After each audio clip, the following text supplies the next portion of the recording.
Well, the good news, plow crews are really making some progress here in Acton, in this entire area. We were in Alfred, Sanford.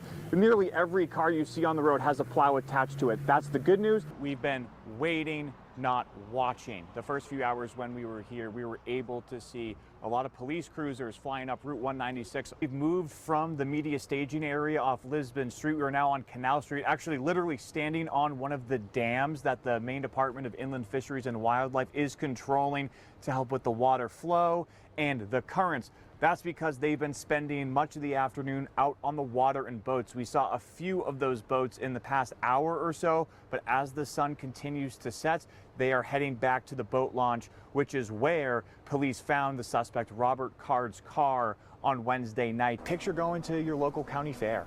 This is exactly what it looks like in one of those grass parking lots, just cars packed on the side. A lot of reporters from all over the country. We just saw a bunch of lights and floodlights pop up behind the home, and then we started to see this procession.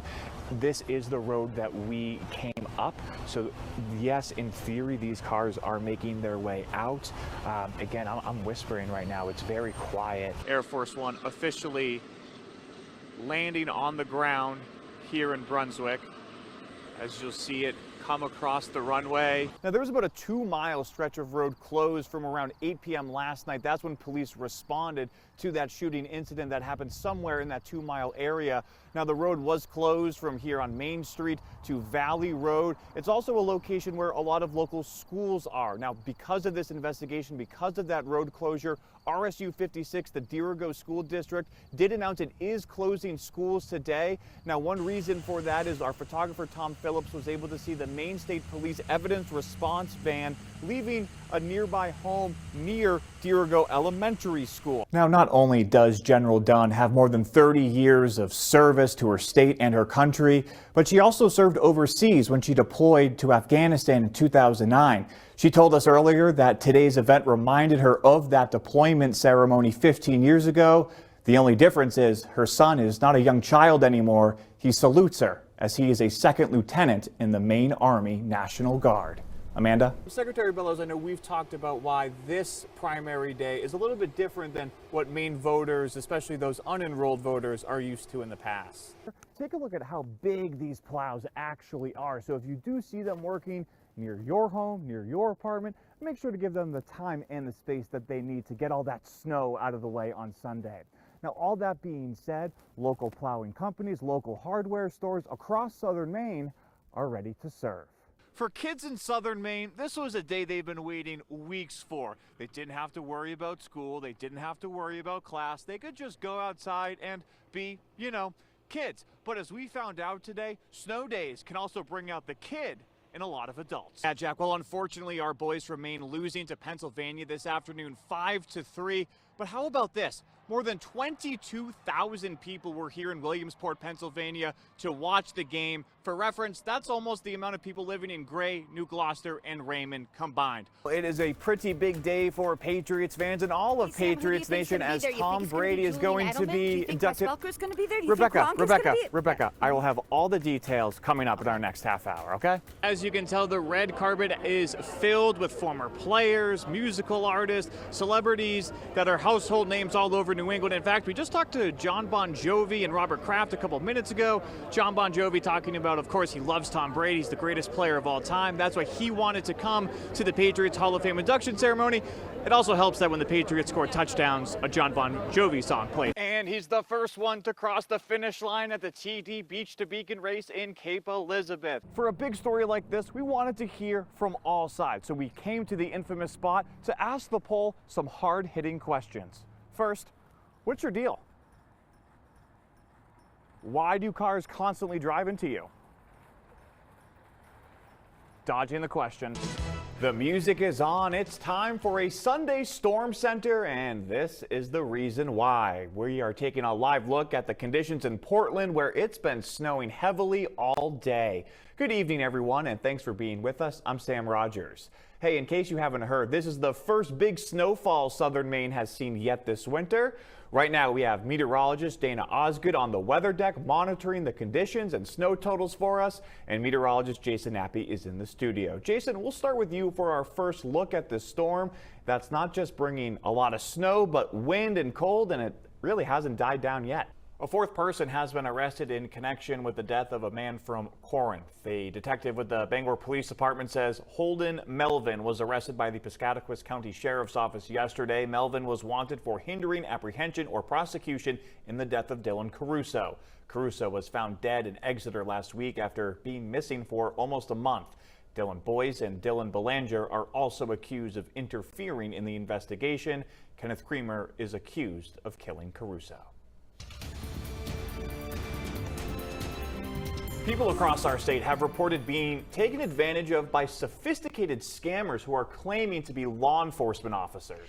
We will start here this morning. A man from Biddeford facing charges of robbery and murder won't make another court appearance for 3 months. Garrett Labonte is accused of killing and robbing Gene Dares on Foss Street in Biddeford back in September. He was in court yesterday. During that hearing, a judge ruled that Labonte won't receive bail and is not allowed to contact Linda Lambert, another woman who is charged in this murder case. One of the largest healthcare providers in Maine is hundreds of millions of dollars in debt. Yeah, Northern Light Health, which runs hospitals across the state, is already $620 million in debt and is on track to lose $100 million this year. Northern Light Health Chief Financial Officer James Rorba says rising inflation, labor shortages, and low reimbursement rates for Medicare and MaineCare have all contributed to this problem. If you still have your absentee ballot, you have until 8 p.m. on Election Day to turn it in at your town or city clerk's office.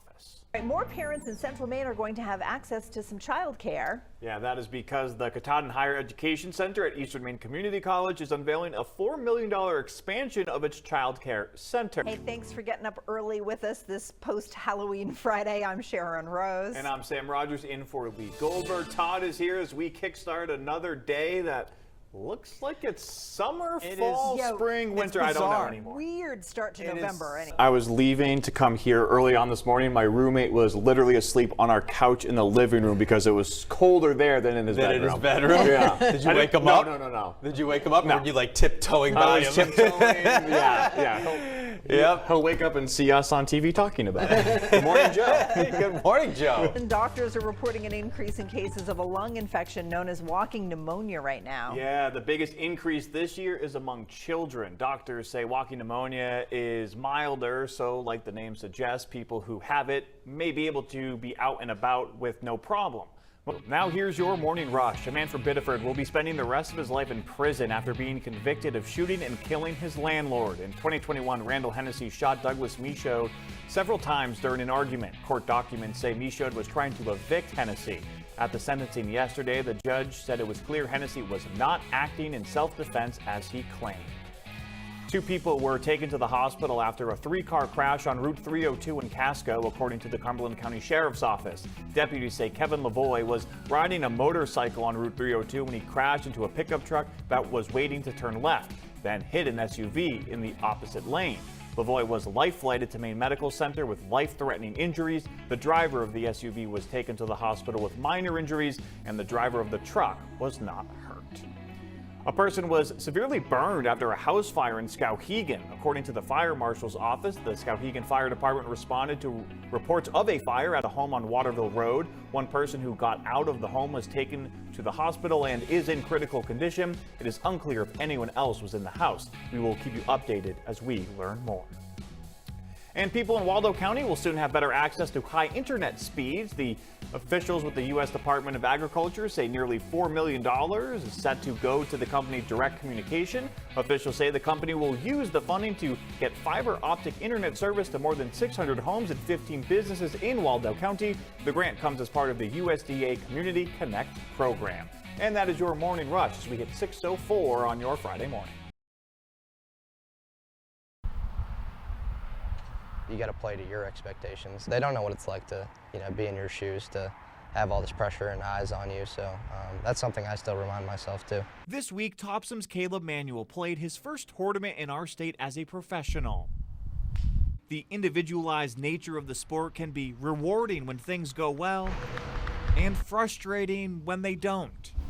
Like many professional athletes now, Manuel works with a sports psychiatrist, reminding him to think positively and to play for yourself. I jot it down in my yardage book and just say, like, play to your expectations. Not living in my head is a much more satisfying way to live. Paley Berlin never thought he'd be a licensed therapist. Helping others became his passion after volunteering at a suicide crisis hotline. Deep, life-changing connection can happen with strangers if we're willing to take off our masks. It's a mantra he brings to his group sessions for men, where he says there's nowhere to hide. And a group is designed for honest, candid transparency and feedback. It's sort of hard to find in our culture, people to be honest with us in a kind way, but also not mincing words. A lot of the men I work with have never done any kind of therapy before, and they've never really opened up to someone before, and maybe even are opening up to me before opening up to their own family members. Which Berlin says can affect our closest relationships. If I haven't practiced opening up to people myself, I'm not going to be able to go there fully with other people. It's about healing people. It's about creating a society where people are more connected. That's Bruce King, the executive director of Maine Boys to Men. We often limit the possibilities of what we can be as men, and that causes damage. That hurts us in not being able to be fully human. For 25 years, the organization has worked with middle and high school students across the state. What is my identity? What is my connection to the world? And if you're being blocked off from that, then you don't get to realize the possibilities that exist. And that's really sad, you know, and I think people later in life very often go through periods where they're literally mourning what could have been. And so why mourn what could have been when you can, you know, reach young people early on so they don't have to realize that they missed out on something. The organization also works with parents and adults. It's a mission to create a safer society where men don't use strong feelings like rage in violent ways, harming others or themselves. When we make space for rage in a healthy expression, there's also more room for genuine grief. Berlin practices somatic psychotherapy, a body-based approach to counseling focusing on things we can control, like breathing. Which is particularly helpful for people who have a serious trauma history, because trauma is something that we store in our physical bodies. He says it can help turn off the noise, which can be beneficial for all Mainers. We sort of live in our minds, and a lot of us could probably relate to our own minds sometimes not being the best companions for us.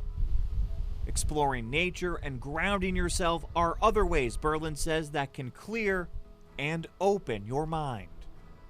It's sort of having a little bit of humility that maybe I don't know everything about myself.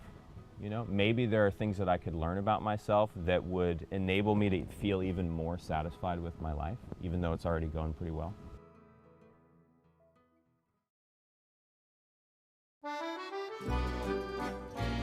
Whoops, sorry, wrong music.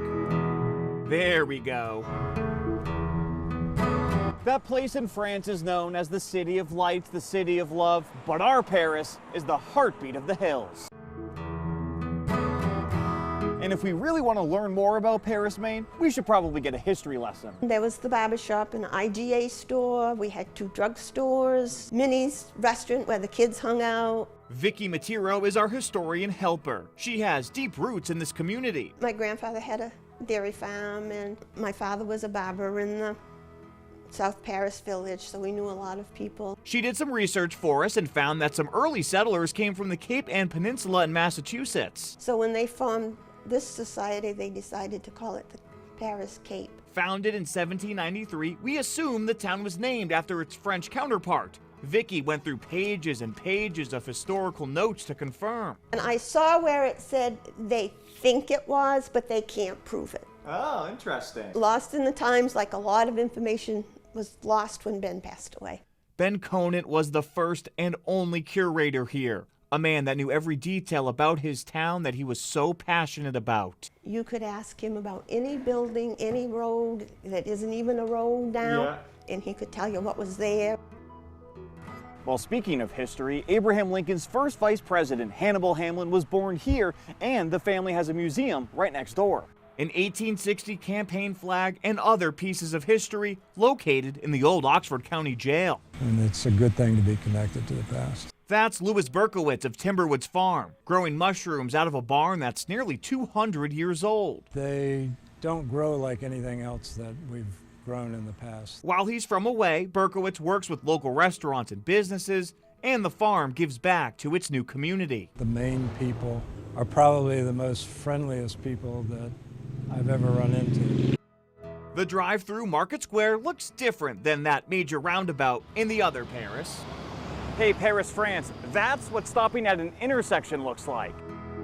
The public library is right next door. Since we're in Paris, Maine, it seemed like a good idea to offer some Olympic-themed things to help keep kids motivated reading all summer, and we also had an Olympic event day to keep them active. The event day was such a blast. We had 85 people come. Jennifer Lewis is a lifelong resident here, a place where you can find a good book or explore the outdoors. It's a beautiful area. I've always loved it here. And who needs the Seine when you have the Paris River Park?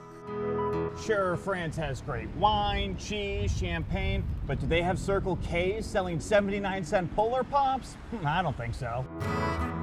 Paris and Paris may have their differences, but Mainers call this one home. So this is what we're calling in Rover. Another day, another tour of Haven's Candies in Westbrook. Then you can go down and look at them. Brad and Amy Jasper, the VIP guests on this chocolate-filled expedition that gives the phrase, like a kid in a candy store, new meaning. We provide dreams to kids that have had illnesses or are having illnesses. Mark St. Germain is a board member of the Dream Factory of Maine Portland chapter. And these kids get to do something and have a moment of sunshine amongst, some of their very difficult times. Brad suffers from Becker muscular dystrophy, a genetic condition that weakens and deteriorates muscles. But today was a day to forget about that and focus on grabbing candy. Whatever they want, he seems to be a sour patch, sour type kid. Hopefully he'll share with me. Will you share? Maybe. Maybe. It may look like a Hallmark holiday movie, but it's been a rough reality for the Jasper family. This is not the first time the Dream Factory granted Brad's wish. In September, the family went to Fenway, the home of Brad's favorite team, to tour the ballpark and be surprised with Red Sox gear and an autographed photo of his favorite player. Then, on Halloween, we had a devastating fire, lost our home completely, and Bradley lost all the memorabilia we got when we went to Fenway and to see a game and just experience Boston for a weekend. We've had a lot of help from family, friends, the community, but it's been very hard. We lost our 3 dogs in the fire, and that's been the toughest part. losing pets but never losing their memory. So he's getting 3. Losing the baseball memorabilia and other gifts, or at least that's what they thought. What's this? What's this? The Red Sox replaced everything that was lost, including that autograph from Rafael Devers. A dream day, allowing this family the chance to finally enjoy the moment.